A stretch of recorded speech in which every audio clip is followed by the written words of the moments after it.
Hello everyone, my name is Levi Manyasiga. In this video, we'll be presenting complex variables volume 1, that's Smart 2211.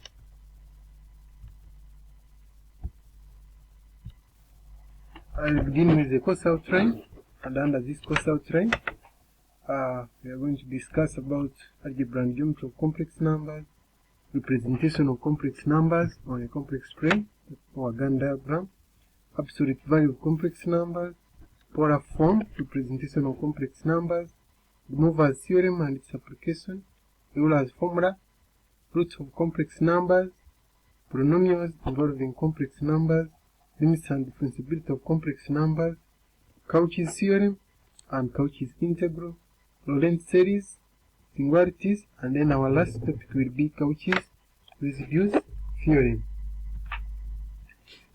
Let's begin with chapter 1, which is algebra, geometry of complex numbers. Before we go any further, we first explain what complex number is.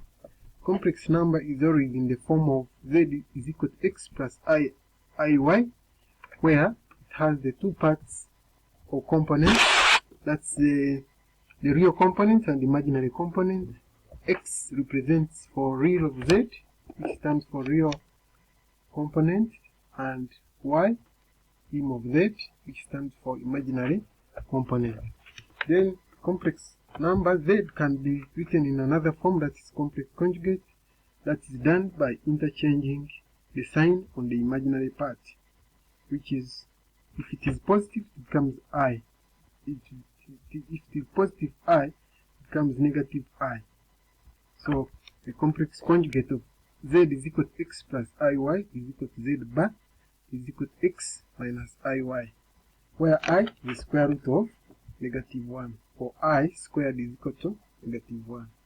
So under geometry and algebra of complex numbers, we shall look at addition of complex numbers, multiplication, subtraction, and division. Let's begin with addition of complex numbers. For two complex numbers z1 and z2, whereby z1 is equal to x1 plus iy1 and z2 is equal to x2 plus iy2, the sum of these two complex numbers is given as z1 is equal to z1 plus z2 is equal to x1 plus iy1, then plus x2 plus iy2. So here we bring the real components together and the imaginary components together, whereby the real components for this is x1 and x2, so we shall have x1 plus x2, and the imaginary component is y1 and y2, so we shall have I into y1 plus y2. Let's look at this example, which can illustrate for us addition of complex numbers. If you have z1 is equal to 8 minus 9i, and z2 is equal to minus 3 plus 4i. So z1 plus z2 will be 8 minus 9i plus minus 3 plus 4i, whereby we shall bring the real components together and the imaginary components together. Here the real component is 8 and minus 3, so we shall have 8 minus 3. Then the imaginary component is negative 9i and 4i, so we shall have 4 minus 9. We can pull out I since it is common on 4 and negative 9. So we shall have 8 minus 3, which is 5, 4 minus 9, which is minus 5. And this gives us still a complex number, whereby 5 represents for the real component and negative 5 represents the imaginary component. Then another part under geometry and algebra of complex number is subtraction of complex numbers. So the difference between two complex numbers z1 and z2 is given as z1 minus z2. If you use the previous example where we had z1 representing x1 plus iy1 and z2 x2 minus i2 y2, we shall find that z1 minus z2 is equal to x1 plus iy1 minus x2 plus iy2. And if we collect like terms, that is real components coming together and imaginary components coming together, we shall have x minus x1 minus x2 plus I into y1 minus y2. So we shall find that still we have a complex number after subtracting two complex numbers, whereby x1 minus x2 is a real part or real component, y1 minus y2 is the imaginary component. Take an example. If you have z1 is equal to 8 minus 9i and z2 is equal to minus 3 plus 4i. So z1 minus z2 will be 8 minus 9i into minus 3 plus 4i, whereby we shall still bring the terms, the real components together and the imaginary components together. So the real components here is 8 and minus 3. So we shall have 8 minus 3, which gives us positive 3. Then we shall have minus I minus 4i, which will give us I into minus 4 minus 9. So 8 plus 3 will give us 11, and minus 4 minus 9 will give us minus 13i. So we shall have the solution being 11 minus 13i, and this still gives us a complex number with real part, real component being 11 and imaginary component being minus 13. Then we go to multiplication of complex numbers. The product of two complex numbers, z1 and z2, is written as z1, z2, and is given as z1, z2, which is equal to x1 plus iy1 into x2 plus iy2, using the previous example where we had z1 and z2.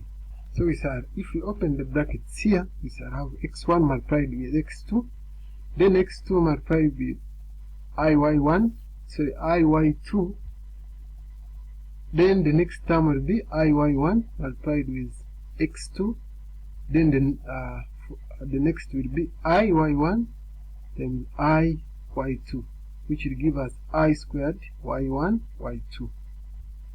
So here, and we know that I squared is negative 1, so we shall replace I squared with negative 1.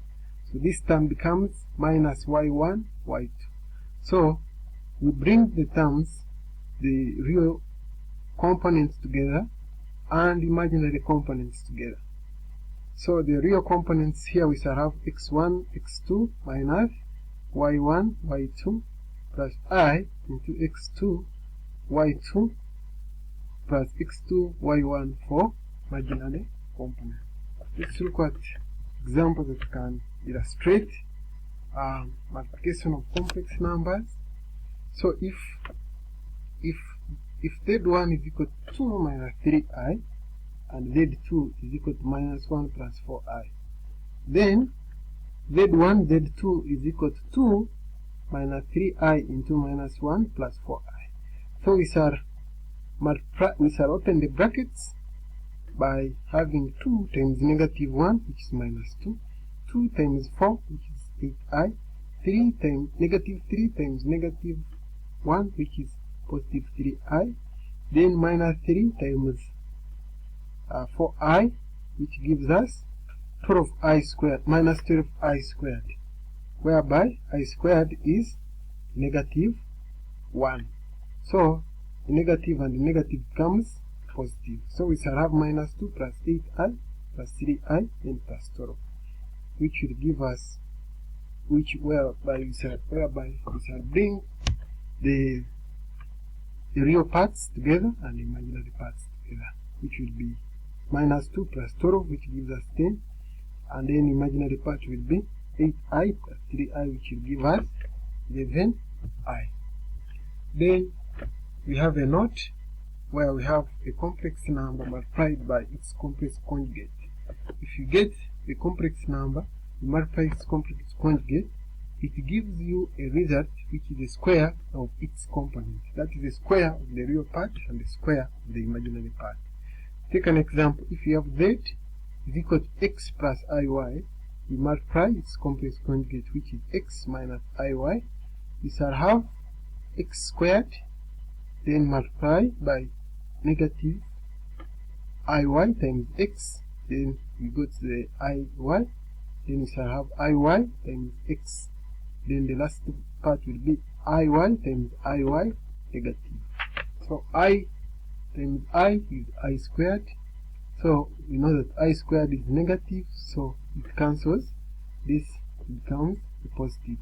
So we have these two terms, I xy negative plus I xy positive, so they cancel, and we shall remain with x squared plus y squared, whereby x squared plus y squared is the square of the components of z, and from there we can conclude that if you have a complex number multiplied with its complex conjugate, the result gives you the square of its component. Then lastly is the division of complex numbers or rationalization of complex numbers. The division of two complex numbers z1 and z2 is given as z1 over z2, which is equal to x1 plus iy1 divided by x2 plus iy2, which will be equal to, for this case we rationalize the denominator. Rationalizing the denominator, you change the sign on the imaginary part and then you multiply it up and down. So if you multiply it up and down, we shall open the bracket as we have earlier seen under multiplication. If you open the bracket for the numerator, we shall have x1 x2 minus ix1 y2 minus ix2 y1 minus I squared y1. Then the denominator we shall have x2 squared plus y2 squared. If you use the approach we used in multiplication of complex number, we shall have this result, and then after there we shall bring the terms which have real parts together and the terms which have imaginary together. For the numerator we shall have x1 x2 plus I x1 y2 plus I into x2 y1, then minus x1 y2. But remember, if we have I squared, we shall have negative 1, which will cancel. So the result will be x1 x2 plus I x1 y2 plus I into x2 y1 minus x1 y2. If we separate this expression and this one, so this I will not be there, we shall have x1 x2 plus x1 y2 divided by this. So we shall find still we have this part, which is the whole of it is the real part, and the whole of this part is the imaginary part. Then we can look at example. Divide 2 plus 4i divided by 3 minus 2i, which will give us, if you work out this, we shall rationalize the denominator, whereby we shall change the sign on the 2i. So we shall have 3 plus 2i multiplied up and down. So if we apply if you open the brackets on the denominator, we shall have 6 plus 4i plus 12i minus 8. Then on the numerator we shall have 9 plus 4i. Remember, here it is the complex multiplied by its conjugate. So we shall just square the terms. So we shall have that. If we simplify the numerator, we shall have minus 2 plus 16i plus 13. Still we have minus 2 over 13, which is the real part, and 16 over 13i, which is the imaginary part.